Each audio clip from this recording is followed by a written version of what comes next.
Hello बच्चों, कैसे हैं आप लोग। I hope everyone will be fine. मैं आपका फिजिक्स टीचर एस.सी. श्रीवास्तव आज आपके सामने फिर एक नया वीडियो लेक्चर लेकर आया हूं। पिछले वीडियो लेक्चर में मैंने आप लोगों को बताया था कि किस तरह से एक गैल्वेनोमीटर को एमीटर में कन्वर्ट करते हैं। आज मैं आपको ये बताने वाला हूँ कि कैसे एक गैल्वेनोमीटर को वोल्ट मीटर में कन्वर्ट करेंगे आप। और ये दोनों ही प्रॉब्लम एक तरह से बोर्ड्स के लिए भी, सीबीएसई बोर्ड के लिए और साथ में डिफरेंट टाइप के कॉम्पिटिटिव एग्ज़ाम्स के लिए बहुत ज़्यादा बेनिफिशियल होने वाला है। तो मैं चाहता हूँ कि आप सभी लोग पूरे वीडियो लेक्चर को आप मेरे साथ देखें और अगर आपको लगे कि ये हमारे लिए बेनिफिशियल है तो इसे सब्सक्राइब करें और लाइक करें, साथ में ढेर सारे लोगों के बीच में शेयर करके उनको भी इसका लाभ दें। तो मैं शुरू करता हूँ कि वोल्ट मीटर में कैसे कन्वर्ट करेंगे। आप सभी लोग जानते हो कि वोल्ट मीटर को सर्किट के साथ हम लोग पैरेलल में जोड़ते हैं और पैरेलल में जोड़ने का मतलब हो गया कि वोल्ट मीटर का भी अपना कुछ रेजिस्टेंस होगा, तो वो भी उसके साथ जब जुड़ेगा तो जो रिजल्टेंट रेजिस्टेंस होगा वो एक तरह से देखा जाए तो कम हो जाएगा। तो जो भी हमें पोटेंशियल डिफरेंस मिलेगा उसकी एक्चुअल वैल्यू नहीं मिलती है। तो किस तरह से हम वोल्ट मीटर को एक आइडियल वोल्ट मीटर की तरह यूज़ करें जिससे कि हमें लगभग एक्यूरेट वैल्यू मिले। तो इसके लिए मैं आपको पहले कुछ समझाना चाहूँगा। सपोज दैट आपने एक सर्किट लिया और उस सर्किट में दो रजिस्टार आपने इस तरह से लगा दिया। इसके बाद एक ईएमएफ लगा दिया। सपोज करिए ये R1 रेजिस्टेंस है, ये R2 रेजिस्टेंस है। अब देखिए, अगर इसका ईएमएफ E है तो I बहुत इजी वे में फाइंड कर सकते हैं, E/R1 प्लस R2। अब ज़रा देखिए, अगर सपोज़ इसके बीच में यानी R2 के बीच में हमें पोटेंशियल डिफरेंस फाइंड करना है तो V = I × R2 कर देंगे। तो यहाँ पर हमें ER2/R1 प्लस R2 मिल जाएगा। इसका मतलब जो एक्चुअल पोटेंशियल डिफरेंस है इसके बीच का वो आपकी ये वैल्यू है। लेकिन ये फाइंड कैसे करें, कैलकुलेट कैसे करें, इसके लिए जब आप इसमें पैरेलल में कोई वोल्ट मीटर जोड़ेंगे तो आपको पता चलेगा। लेकिन आप जानते हैं कि वोल्ट मीटर का भी अपना कोई रेजिस्टेंस होगा। सपोज कर लेता हूँ मैं RV है, तो जब ये भी इसके साथ जुड़ जाएगा तो पोटेंशियल डिफरेंस जो आपका इस समय आ रहा है उससे कुछ इसकी वैल्यू बदल जाएगी। कैसे बदल जाएगी कि अगर सपोज दैट मैंने इसमें इस स्थिति में जो रिजल्टेंट रेजिस्टेंस है वो R2' कर दिया, इन दोनों का जो रिजल्टेंट है वो R2' कर दिया। अगर R2' कर दिया तो इसका मतलब पैरेलल में है, तो R2' =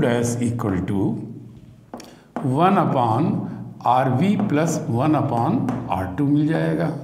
तो इस तरह से ये वैल्यू आपको मिल जाएगी। अब अगर मैं नया पोटेंशियल निकालता हूँ तो उसके लिए सबसे पहले हमें नया करंट भी मिलेगा और नया करंट क्या होगा, E/R1 प्लस R2'। देखिए, जब इन दोनों का रिजल्टेंट R2' है तो अब कुल रेजिस्टेंस तो ये हो गया, और अगर कुल रेजिस्टेंस ये हो गया तो करंट की वैल्यू भी इसके बराबर नहीं होगी, चेंज हो जाएगी। अब क्या करेंगे इसके बाद कि अगर पोटेंशियल आपको नया निकालना है तो नया पोटेंशियल के लिए I'/R2' लेना पड़ेगा। अब इसका नया जो रेजिस्टेंस मिला वो R2' है। तो अगर इस पोटेंशियल को आप फाइंड करते हैं ये सारी वैल्यू रख के तो ER2'/R1 प्लस R2' मिल जाएगा।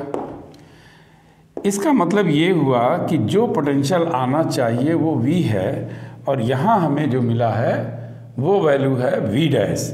तो किस तरह से इस या कितना इसका अंतर आएगा इन दोनों पोटेंशियल में, अगर ये फाइंड करना चाहें तो E into R2 upon R1 plus R2 minus, अब देखिए दूसरा पोटेंशियल हमारा आ रहा है E R2 dash upon R1 plus R2 dash, ये मिल गया। अब इसे अगर मैं सॉल्व करता हूँ तो ये मिलता है E R2 minus R2 dash upon R1 plus R2 in one bracket R1 plus R2 dash in second bracket. अब देखिए V minus V dash is equal to ये है। हम जानते हैं कि अगर दोनों पोटेंशियल सेम हो जाएं, V equal to V dash हो जाए तो हमें एक्चुअल वैल्यू मिल जाएगी, क्योंकि एक्चुअल वैल्यू आपकी V है। तो इसको अगर ज़ीरो करना है तो जाहिर है इसमें से कुछ ज़ीरो होगा। E को हम ज़ीरो कर नहीं सकते क्योंकि EMF ऑफ द सेल है। R1 R2 के लिए ही मैंने ये पोटेंशियल वोल्ट मीटर लगाया है, इसलिए इसको भी ज़ीरो नहीं कर सकते। इसका मतलब ये निकला कि अगर मैं इस वैल्यू को ज़ीरो कर दूं, यानी R2 माइनस R2 डैश को ज़ीरो के इक्वल कर दूं, तो फिर ये हमारा पूरा ज़ीरो हो जाएगा।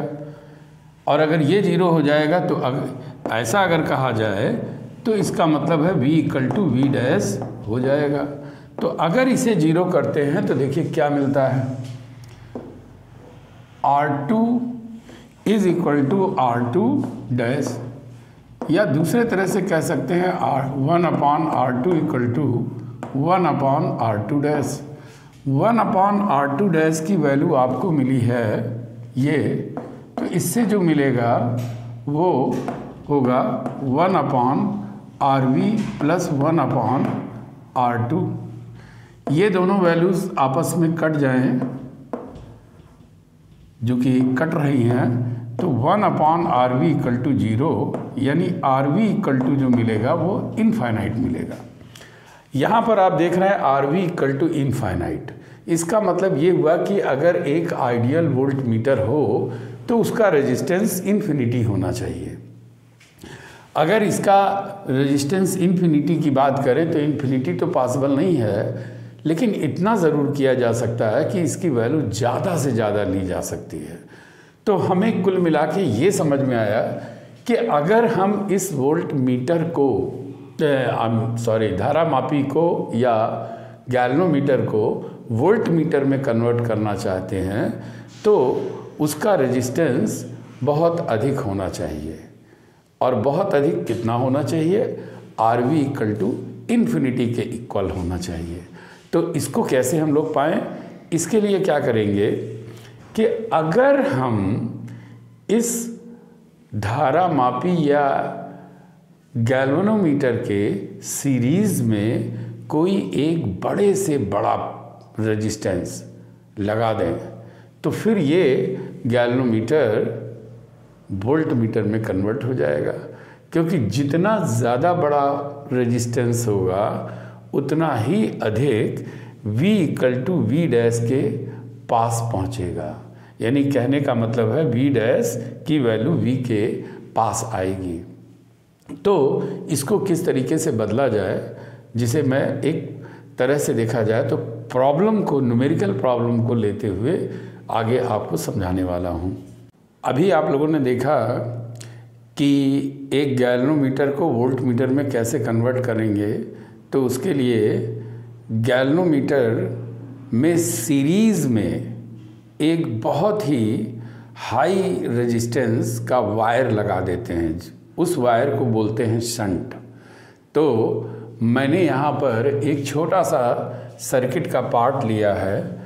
मान लीजिए मुझे इस रजिस्टार का पोटेंशियल डिफरेंस फाइंड करना है A और B के बीच। तो देखिए यहाँ पर गैल्वेनोमीटर को मैंने पैरेलल में लगाया और इसके साथ सीरीज़ में मैंने एक रेजिस्टेंस R ले लिया है। यही रेजिस्टेंस आपका एक तरह से देखा जाए तो शंट कहलाता है।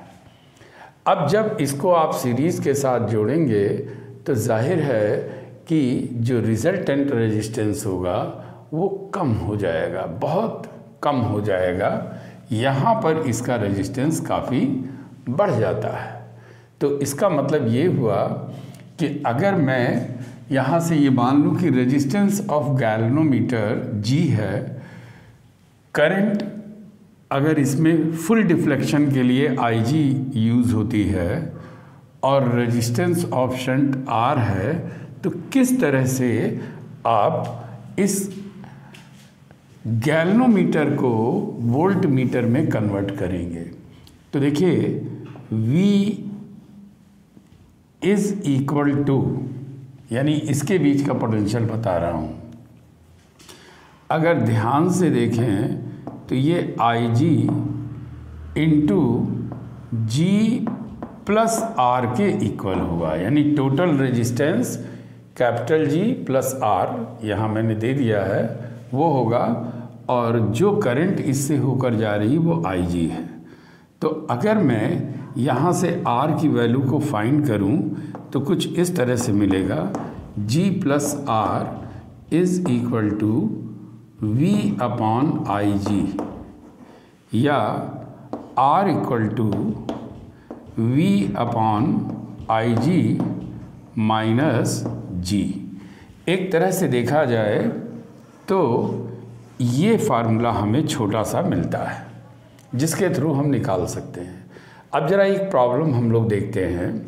सपोज़ करिए कि गैल्वेनोमीटर मैंने कोई लिया जिसका रेजिस्टेंस 5 ओम है, ठीक है, 5 ओम है, और इसमें पूरे स्केल में डिफ्लेक्शन के लिए 1.5 एम्पियर की करंट फ्लो कराई जाती है।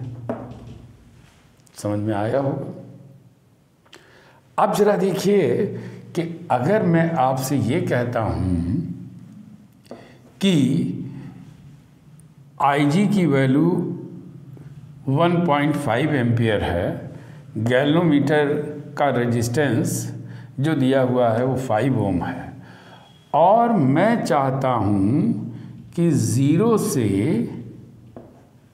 150 वोल्ट तक पोटेंशियल डिफरेंस मापने वाला ये वोल्ट मीटर में कन्वर्ट हो जाए। तो किस तरीके से कन्वर्ट होगा? तो देखो यहाँ पर आपको सीरीज़ में एक रजिस्टार जिसको शंट बोलते हैं वो लगाना होगा, और कितना होना चाहिए उसको इसी फार्मूले से बहुत आसानी से फाइंड कर सकते हैं।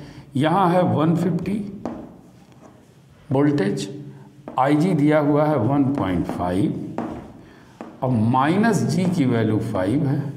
तो अगर मैं इसे ऐसे कर दूं तो ये आ जाएगा 100, यानी R इक्वल टू 95 ओम।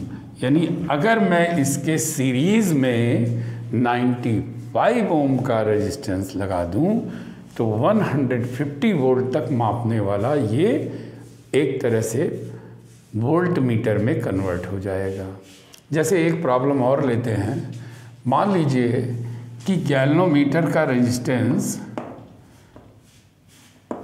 12 ओम है और पूरे गैल्वेनोमीटर के डिफ्लेक्शन में, पूरे स्केल में के डिफ्लेक्शन में 3 मिली एम्पियर करंट की ज़रूरत होती है, और मैं ये चाहता हूँ कि 0 से 18 वोल्ट के वोल्ट मीटर में ये कन्वर्ट हो जाए, यानी ये मैक्सिमम 18 वोल्ट का तक जो है पोटेंशियल डिफरेंस शो करे। तो कैसे आप बदलोगे? सिंपल सी बात कि R equal to V upon IG लेंगे, माइनस G कर दीजिए। V की वैल्यू 18 वोल्ट है, IG की वैल्यू 3 मिली एम्पियर, यानी इसको ऐसे कर दीजिए, माइनस G की वैल्यू दी है 12 ओम। तो आप देखोगे ये आ गया 6000 माइनस 12, यानी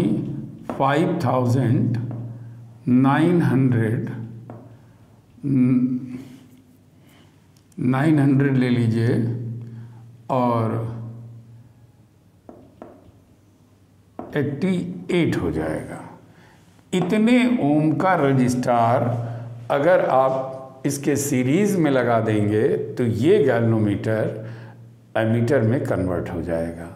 तो आपने देखा कि बहुत सिंपल वे में अगर मैं इस छोटे से कॉन्सेप्ट को यानी छोटे से फार्मूले को यूज़ करें तो बहुत आसानी के साथ आप गैल्वेनोमीटर को वोल्ट मीटर में कन्वर्ट कर सकते हैं। तो ये मुझे उम्मीद है कि आपको समझ में आया होगा। और अभी आपके बोर्ड्स के एग्ज़ाम भी बहुत करीब में हैं, आने वाले हैं, और आपने तैयारी भी ज़ोरदार कर रखी होगी और कर रहे होंगे। आने वाले कल में मैं आपको ऐसे ही इम्पॉर्टेंट प्रॉब्लम्स या यूँ कह लीजिए कि जितने भी इम्पॉर्टेंट टॉपिक्स हैं उनको आगे मैं बताने वाला हूँ।